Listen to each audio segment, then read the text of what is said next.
यात्रा और संस्कृति में आपका हार्दिक स्वागत और अभिनंदन है। नमस्कार दोस्तों, आज मैं आपको वाराणसी के एक बहुत ही सुंदर प्लेस ले जा रही हूँ। मानसिंह का बना हुआ है, मानसिंह के लिए बनाया गया म्यूज़ियम है। अभी बहुत मुझे जानकारी नहीं है, आगे जो जानकारी होगी मैं दिखाऊंगी। और मैं अभी पहुंच गई हूँ, सामने आप देख रहे हैं गोदौलिया चौराहा है। हम लोग दुर्गा कुंड से चले हैं ऑटो से और यहाँ उतरे हैं। यहाँ से चौराहा से आगे निकलना है। आगे क्या क्या चीज़ें इंटरेस्टिंग है वो आप बहुत मज़ा आने वाला है। और नई बहुत सारी चीज़ें वाराणसी में बनी हैं जो देखने योग्य है।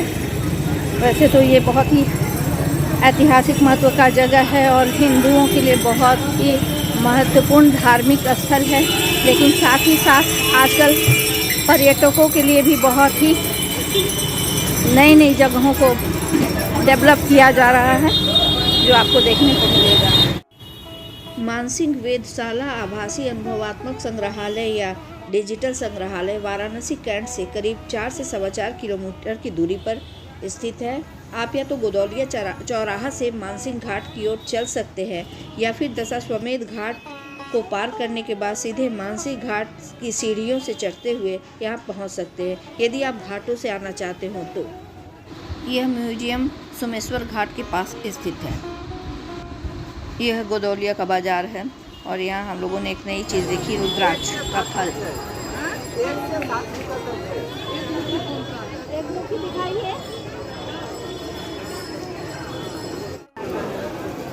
वो हाथ पे लीजिए ना, वो हाथ पे लीजिए ना।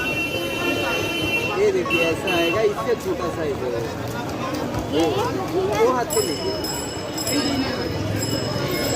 ये एक मुखी है। कितने का मिल ये?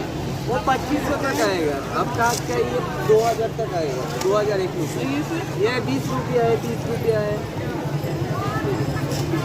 इतना ज़्यादा फर्क क्यों है दाम का?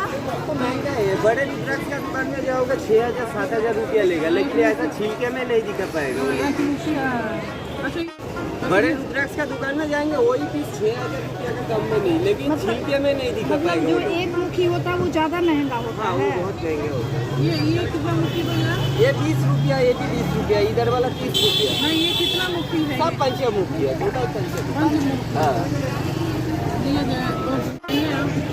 तो ये तो बड़ा लग रहा है, ये छोटा। हाँ, ये साइज बड़ा है इसलिए ये 30 में है, ये छोटा है इसीलिए 20 में है। वो 30 में है। 30 का है। उसको 20 में दीजिए। अरे दो भैया, दो लेंगे हम लोग। इसको सुखाने का जरूरत नहीं, सूखा हो गया अंदर पूरा भूसा हो जाएगा। अच्छा। तो ये फल कोई काम का नहीं रहेगा। तो बस इसको धो के यूज कर सकते हाँ हैं। हाँ, तो इसका पेड़ सिर्फ नेपाल में ही मिलता है? नेपाल में, ओनली नेपाल। रियल रुद्राक्ष बोले तो ओनली नेपाल है।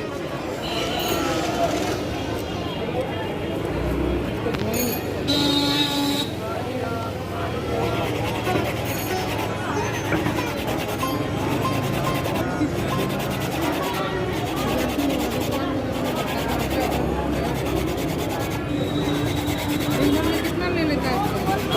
दिन भर में कितना बिकता है? होता है वो नसीब का ही है। हम लोग तो इधर बैठते हैं अपना रोजी रोटी के, लेकिन अपना अलग बिजनेस जो है बड़े रुद्राक्ष का दुकान में सब हम लोग ही सेल देते हैं।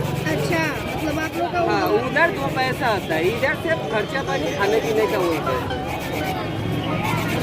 मतलब आप ही लोग से होलसेल में लेता होगा वो लोग, है ना? अपना उधर सेल खरीद लिया। और आप लोग क्या जैसे नेपाल जाके लाते हैं या नेपाल, डायरेक्ट नेपाल। नेपाल में आप लोग किस शहर से लाते हैं? काठमांडू। काठमांडू वहाँ की राजधानी है ना? हाँ। वहीं से लाते हैं। ये देखिए 300 का फल आ गया आपका नसीब। वो हाथ पे लीजिए, 6 रुपये है। ये 100 फल छीलता हूँ फिर भी नहीं मिलता है, नसीब को मिलते हैं। ये जो पढ़ाई लिखाई करता है, घर के बच्चे लोग हैं उनको। जब तक हम लोग रास्ते में हैं मैं इसके विषय में बता दूं। ये वेधशाला भारत के 5 मौजूदा वेधशालाओं में से एक है। साथ ही खगोलीय पाषाण युग के अंतिम निर्माणों में से भी एक है। यह मूल रूप से 1710 में जयपुर के राजा महाराजा सवाई जयसिंह मानसिंह द्वारा बनाया गया था, जबकि महल 16वीं शताब्दी में बनाया गया था। बुनियादी ढांचा राजपूत और मुगल स्थापत्य शैली का मिश्रण है। भवन का पूर्वी अग्रभाग गंगा नदी के सामने पड़ता है, जो आगे मैं दिखाऊंगी। एक सूचना केंद्र के रूप में काम करते हुए इस महल को अब पूर्णतः डिजिटल कर दिया गया है। अब यह 2019 से सरकार द्वारा विशेष संग्रहालय के रूप में कार्य करता है, जिसमें दृश्य, श्रव्य, इंटरैक्टिव कला, संगीत, 3D शो, लाइट शो आदि शामिल है। इस आभासी संग्रहालय का निर्माण अब लगभग पूर्ण हो चुका है।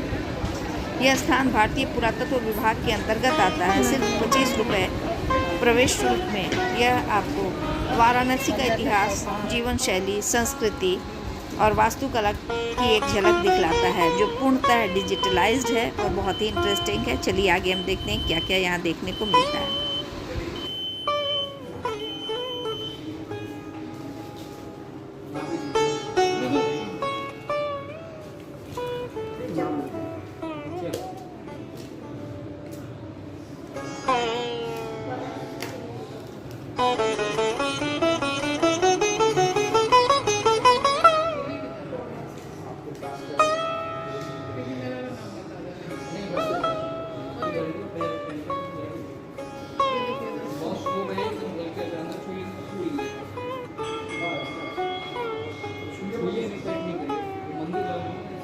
वो फूल गिर रहा है।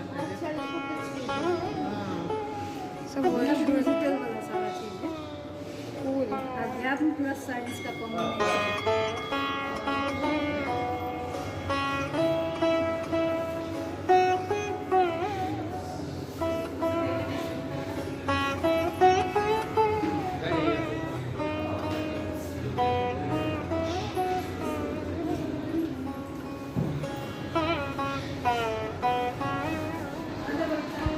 इस स्क्रीन पे वाराणसी का पूरा इतिहास के विषय में बताया जा रहा है। यहाँ के महत्वपूर्ण जगहों के बारे में, इसका नामकरण कैसे हुआ और क्या क्या इसके ऐतिहासिक महत्व हैं, सारी चीज़ों की संक्षिप्त में जानकारी दी गई। बहुत ही ज्ञानवर्धक और रोचक ये विषय था। कैसे वाराणसी और शिव की कहानी जुड़ी हुई है, ये भी दिखाया गया। शादी के बाद शिव कैसे वाराणसी में आकर निवास करते हैं और उनके त्रिशूल पर ये शहर टिका हुआ है। ये सारी आध्यात्मिक चीज़ों को भी दिखलाया गया।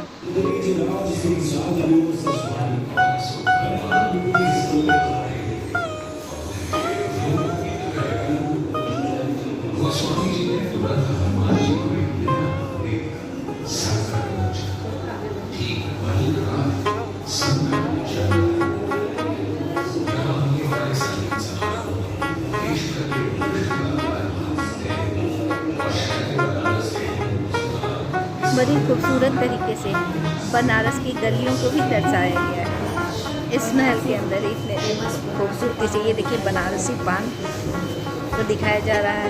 अब हम लोग अंदर घुसेंगे, ऐसा महसूस होगा कि सचमुच में हम लोग बनारस की गलियों में ही प्रवेश कर चुके हैं। बिल्कुल इस तरह की तंग गली जो है, इसका दृश्य यहाँ पे हम लोगों को अनुभव होगा। आप देख सकते हैं कितनी खूबसूरती से इसको बनाया गया है, नेचुरल बनाया है।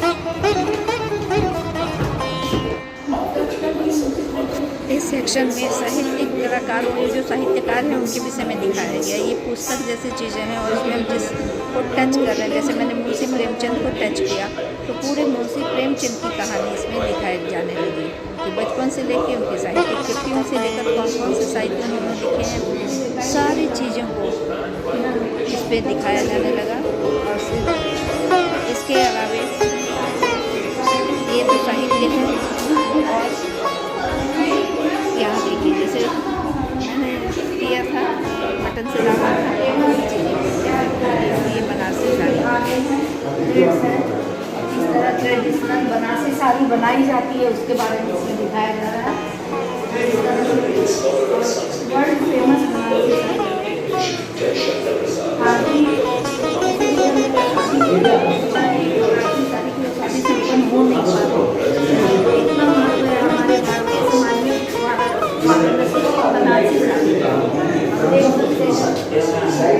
ट्रेडिशनल बनारसी साड़ी है जो सिल्क के थ्रेड से बनाया हुआ है। बनारस का चर्चा बनारसी साड़ी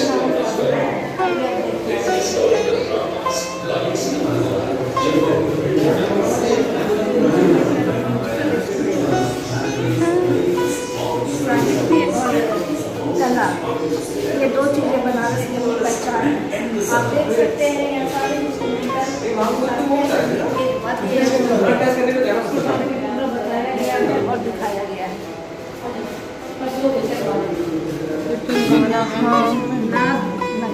सिटी ऑफ ये भी कहा जाता है। हाँ, आगे आगे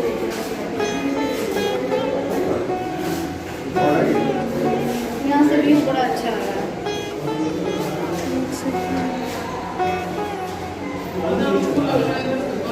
इधर से व्यू देख सकते हैं घाट का। अंदर से आप देख सकते हैं।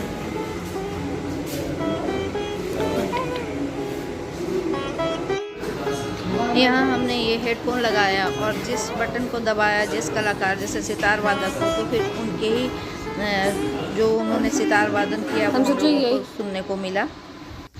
अब यहाँ हम लोग ऊपर छत पर पहुँच गए जहाँ वेधशाला है जो काफ़ी प्राचीन बना हुआ है, मानसिंह वाला, वो वहाँ हम चले आए और यहाँ से हम लोगों ने देखा। हालांकि धूप बहुत ही कड़ा था और यहाँ अगर आना हो वेधशाला तो गर्मी में दिन के समय बिल्कुल ही ठीक नहीं है। या तो शाम में आइए, लेकिन शाम में 5 बजे बंद हो जाता है तो जाड़े के लिए बेटर होता है। अंदर वेधशाला में क्या क्या है वो मैं आपको दिखाऊंगी।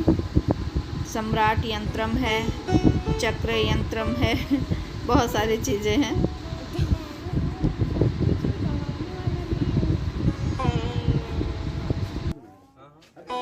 दिगम्स यंत्रम, नारीवलय, दक्षिणाय यंत्र, दक्षिणोभिति यंत्र, इस तरह के कई यंत्र हैं। यहाँ मैं अब आपको ले जा रही हूँ दिखाने के लिए चक्र यंत्र।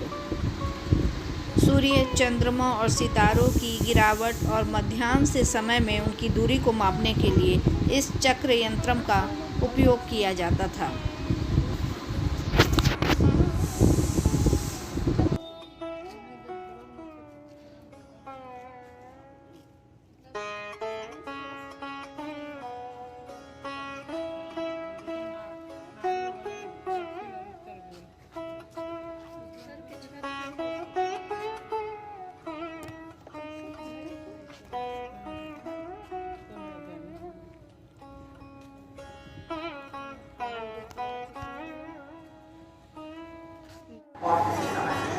मदन मोहन मालवीय, इसमें इस तरह के बॉक्सेस यहाँ रखे हुए हैं। जिसके विषय में आपको जानकारी लेनी होगी उसको इस पर डाल दिया जाता है।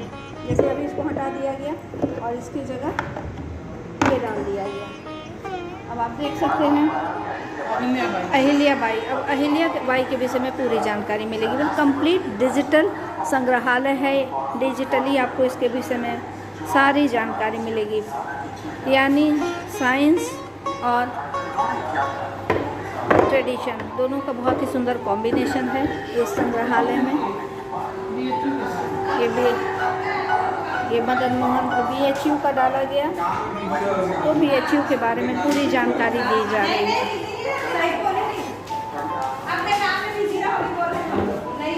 यहाँ भी इसी तरीके से ब्लॉक्स बने हुए हैं। जिस ब्लॉक को यहाँ पे रखिएगा उसके विषय में जानकारी आपको स्क्रीन पे होने लगेगी। अभी शंकराचार्य का रखा गया है और यहाँ शंकराचार्य के विषय में जानकारी दी जा रही है। ये भी अहिल्याबाई के विषय में यहाँ जानकारी दी जा रही है। ये जो मंदिर बनाए हैं, हाँ, तो इस तरीके से डिजिटली बहुत ही डेवलप्ड ये संग्रहालय है जो बिल्कुल नया बना है। अभी हाल फिलहाल ही इसका उद्घाटन हुआ है। वाराणसी आए जब भी आप तो इस संग्रहालय का एक विज़िट करना बनता है। बहुत ही खूबसूरती से इसे बनाया गया है और हर जगह डिजिटली इसको एक्सप्लोर किया जा रहा है, दिखाया जा रहा है। डिजिटल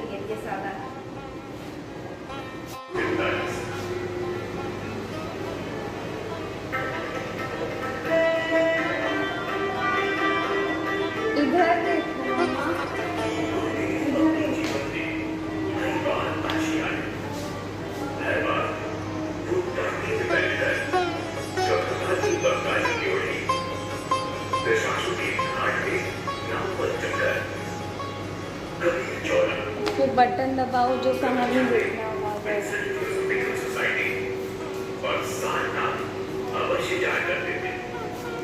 रुको दो।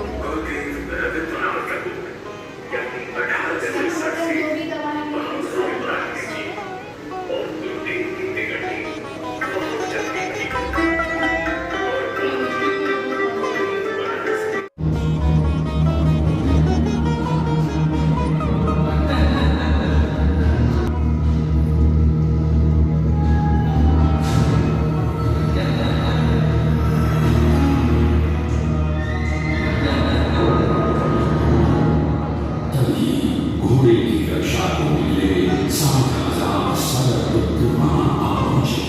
ऋषिकल के पास घोड़े को बंधा देख सरपुत्रों ने ऋषि को घेर लिया। आपकी होगी छठी, हमारा अश्वत्थामा साधना का नाटक चल रहा है क्योंकि सन्यासी। यहाँ 3D शो लाइट प्रोग्राम चल रहा है जिसमें पौराणिक कथाएं, गंगा अवतरण जैसी बहुत सारी चीज़ों को दिखाया गया और बहुत ही इंटरेस्टिंग लगा। आप भी आएंगे तो इसका एक अलग ही आनंद लगेगा। 3D शो लाइट बहुत ही खूबसूरती से दिखाया जा रहा है हमारे कल्चर, हमारे पौराणिक चीज़ों को। अब इसके आगे साउंड इफ़ेक्ट ये देख सकते हैं, जो भी वाद्य यंत्र है उसको टच करेंगे तो उसी का साउंड निकलेगा। अभी हम लोगों ने आनंद नहीं लिया क्योंकि अभी ये अधूरा है, पूर्ण रूप से बना नहीं है, क्योंकि अभी काम कुछ कुछ अभी बना हुआ। और ये देखिए बनारसी साड़ी ट्रेडिशनल कैसे बनती है, धागों से, रेशमी धागों से, जड़ी से, वो यहाँ दिखाया जा रहा है। ये किस तरीके से बनता है इस मशीन में, हथकरघा, और यहाँ से ये आप देख सकते हैं बन के तैयार होकर इतना खूबसूरत हो जाता है। अंत में रामलीला देखिए, जिसको कठपुतली शैली में डिजिटल तरीके से बनाया गया है, बहुत ही मज़ेदार था। और इसको देखने के बाद बस हम लोग अब निकल गए बाहर। अब रास्ते में फिर कुछ खाने को मिले। ये देखिए गोदौलिया बाज़ार बहुत खूबसूरत है। भूख लगी हुई थी इसलिए हम लोग ने सोचा कि कुछ हल्का फुल्का ले लें। बनारस में आइए तो यहाँ की स्ट्रीट फूड बहुत ही फेमस है। हम लोगों ने भी लिया ये आलू बड़ा, बहुत ही स्वादिष्ट सांभर के साथ, और ये रहा दही बड़ा, साथ में बड़े हैं, दाल बड़े हैं, यहाँ के बहुत ही फेमस हैं, जो कि विश्वनाथ गली में। फिर हमने लेमन सोडा पिया। और हमारी नेक्स्ट ब्लॉग में फिर मिलते हैं, तब तक थैंक्स, बाय बाय।